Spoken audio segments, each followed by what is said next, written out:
Há poucas semanas foi finalizada a primeira temporada de X-Men 97, a guardadíssima, continuação da série clássica dos X-Men lá dos anos 90 e que retornou agora em 2024 com uma animação totalmente renovada, uma história totalmente nova ali, se tornando uma das melhores, quiçá talvez a melhor adaptação de quadrinhos da história. E bem, nesse quesito de adaptação, X-Men 97 buscou várias bases ali para construir a história dessa primeira temporada, adaptando ali de formas mais fiéis, às vezes nem tanto fiéis, várias histórias diferentes ali dos X-Men dos anos 80, 90 e até uma certa história ali que foi lançada em 2001. E é sobre essas histórias que eu vou falar hoje, pensando, às vezes no pessoal que se interessou pela série, curtiu a série, mas não conhece quais são as bases, quais são as inspirações que o pessoal ali de X-Men 97 usou para criar essa história. E assim sendo, então, vem comigo descobrir na lista de hoje 5 histórias que inspiraram X-Men 97.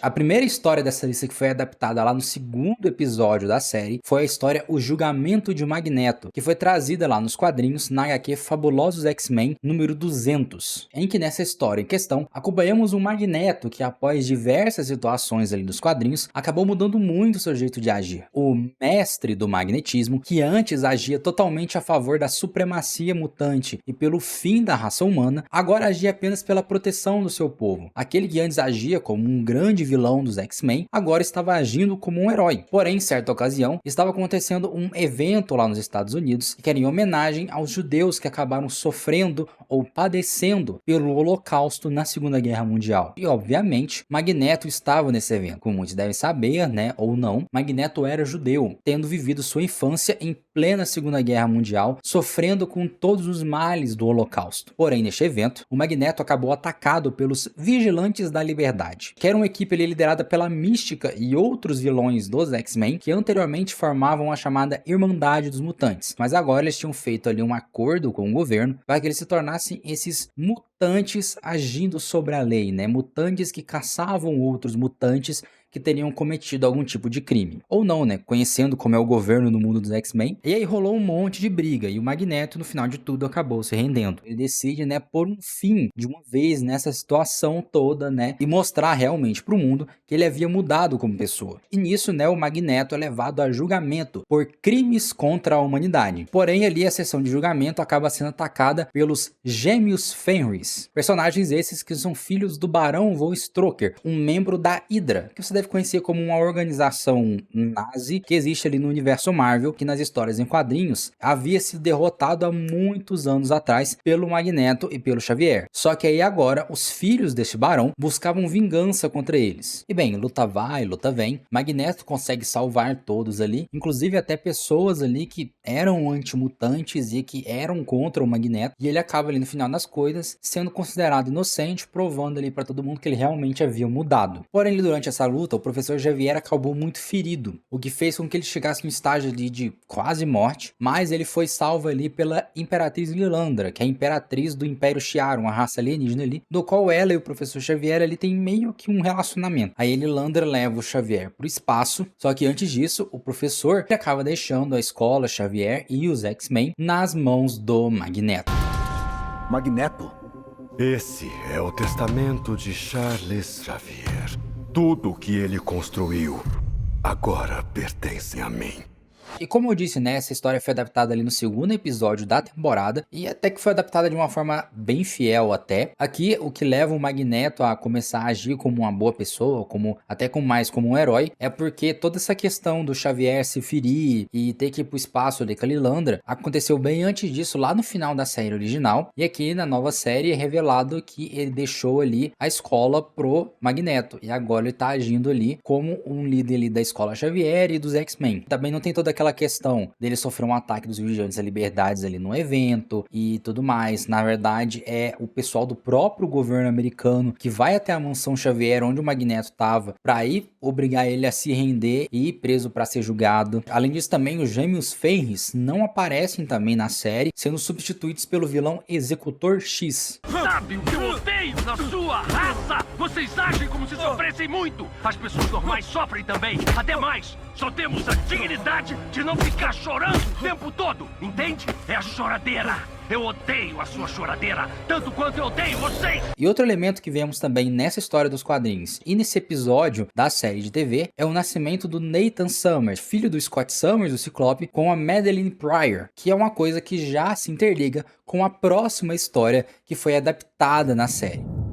A próxima história que essa série usou como inspiração foi a saga Inferno, que foi levemente adaptada ali no terceiro episódio da temporada. Lá nas histórias em quadrinhos, bem antes do Nathan nascer e de qualquer coisa envolvendo a Madeline, a Jean Grey original havia morrido na saga da Fênix Negra. E como todos sabemos, ela e o Ciclope tinham uma relação ali amorosa. E o Ciclope ficou desiludido por muito tempo e tudo mais, depois da morte da Jean. Só que aí depois ele acabou conhecendo a Madeline Pryor, que era uma personagem que desde sempre, né, apresentou muitas semelhanças com a Jean Grey. Os dois acabaram tendo um relacionamento bastante duradouro, os dois se casaram e, né, e ela acabou até tendo um filho dele, que foi o Nathan. Porém, ali, tempos depois do nascimento do filho deles, a Jean Grey original ressuscitou, voltou à vida. E numa ideia ali bem novelesca, Ciclope acabou deixando a Madeline para ficar com a Jean Grey original. Qual é o seu problema? E então, após isso, começou essa saga, que é a saga do Inferno, na qual foi revelado que a Madeline Pryor, na verdade, era uma clone da Jean Grey, criada pelo vilão Senhor Sinistro, que a criou com o objetivo de que ela tivesse ali mesmo um relacionamento com o Ciclope e que os dois tivessem um filho, já que, segundo ele, a genética mutante única, tanto da Jean quanto do Ciclope, se juntas, formariam um mutante extremamente poderoso. E após toda essa revelação, a Madeline também acabou descobrindo ali que o Ciclope e a Jean estavam juntos novamente. Ela ficou ali num turbilhão de emoções na cabeça dela, e esse monte de emoções, esse surto até que ela teve, chamou a atenção de um demônio que se aproveitou da situação da Madeline para convencê-la a fazer um pacto. Nisso, a Madeline acabou ganhando grandes novos poderes ali, acabando até se tornando líder de uma parte ali do inferno. E nisso ela passa por uma grande mudança de visual e adota o nome de Rainha dos Duendes. Isso porque a maioria dos demônios que ela controlava eram chamados de duendes. E bem, né, ela vira vilã, né, como eu disse, rola um monte de coisa, muita luta e tudo mais, até que no final ela e a Jean original lutam e a Madeline acaba morrendo. Ela volta tempo depois, mas isso não vem ao caso. E bem, já na animação ali no terceiro episódio, e diferente, por exemplo, da HQ do Julgamento do Magneto, a adaptação foi bem diferente ali do original, já que ali na série a Jean Grey original estava viva, só que ela havia se trocado de lugar por uma clone pelo Senhor Sinistro. E aí, quando a Jean real aparece ali na mansão de Xavier, tendo a revelação de que a outra Jean era um clone, rola toda a situação ali dela ficar num turbilhão de emoções, só que em vez dela chamar a atenção de um demônio, quem aparece é o Senhor Sinistro, que controla a clone pra ela ficar, né, aos seus serviços. E ali também tem uma parte que eu acho meio estranha ali, que é a forma como eles adaptam ela, a questão dela virar a rainha dos duendes. Porque aqui não tem nada daquela questão dos demônios e tudo mais, nada dessa parte sobrenatural.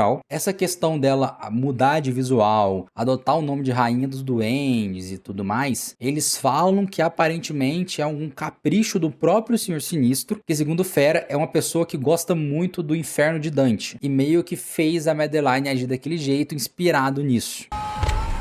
Embora eu compartilhe da afeição aparente de Sinistro pelo Inferno de Dante, me pergunto como ele está exercendo tanto poder sobre nossas percepções da realidade. E a questão lá logo se resolve, a clone sai do controle do Sinistro, eles enfrentam um vilão, ele acaba fugindo e tudo mais. Aí a Jean Grey original volta pros X-Men e a clone decide ir embora, e agora adotando o nome, né, de Madeline Pryor, diferente dos quadrinhos onde ela sempre teve esse nome.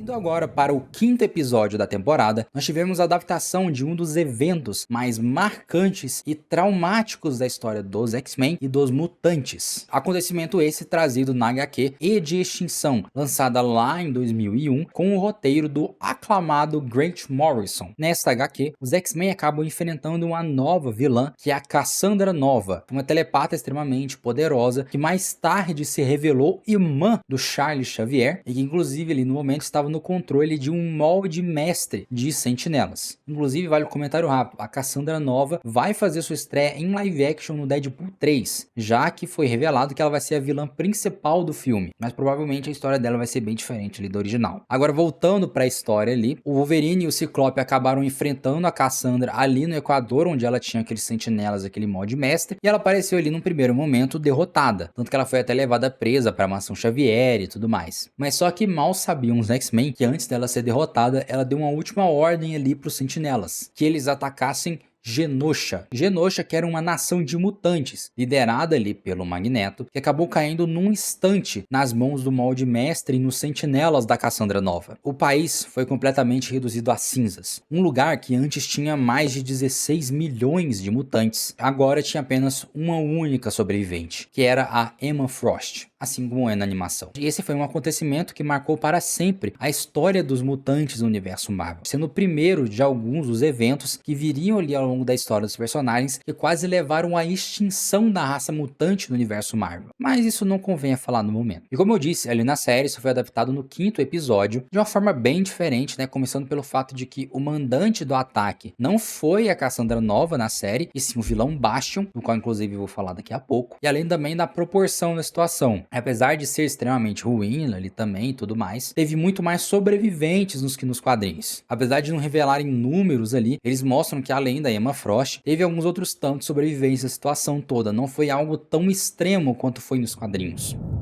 A próxima história da lista é a HQ Atrações Fatais, que foi adaptada ali no final do 8º episódio e durante o 9º episódio da série. E aí, tanto na série quanto nas HQs, o Magneto acaba usando seus poderes ali para desestabilizar todo o eixo magnético da Terra e desligar toda a energia pelo globo, causando ali um caos total. Nisso, os X-Men partem para a batalha contra o Magneto. E assim como na animação, se provou bem difícil vencer o vilão. Até que ali, vendo que não tinha mais o que fazer, o Wolverine acaba atacando o Magneto, enfiando suas garras no vilão, causando um baita ferimento nele. Mas é aquilo, né? Não é lá uma ideia muito boa trazer um cara que tem um esqueleto de um tipo de metal para enfrentar um outro cara que tem poderes de magnetismo, né? Acabou que o Magneto usou seus poderes para retirar todo o adamantium do esqueleto do Wolverine, criando ali um dos momentos mais icônicos dos quadrinhos dos X-Men, do qual foi recriado de uma forma extremamente fiel na série. Não! Magnus! Pelo amor de Deus, não faça isso!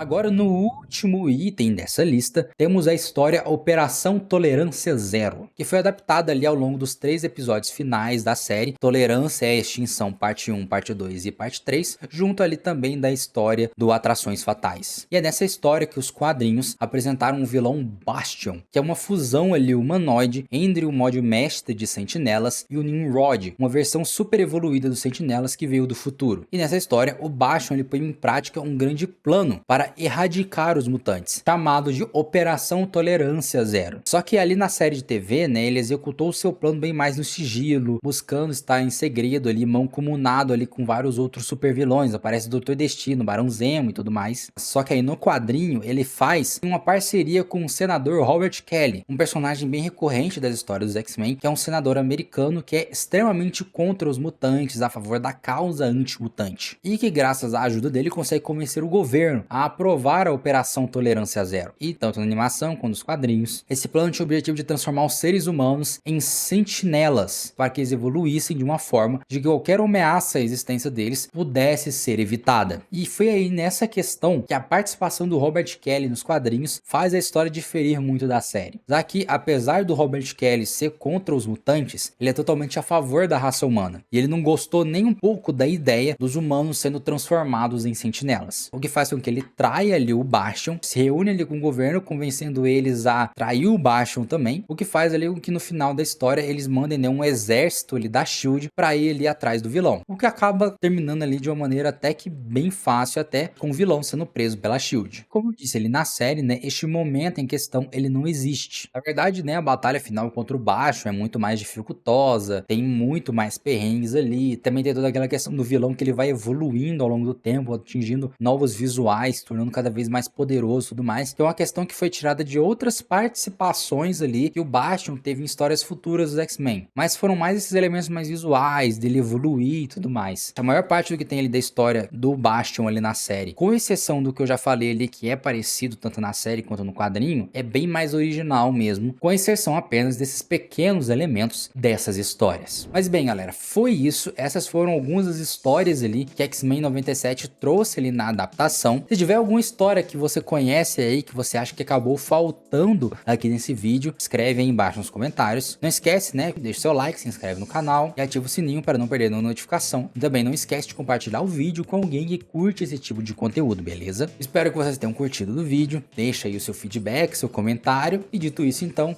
eu me despeço de vocês e até o próximo vídeo.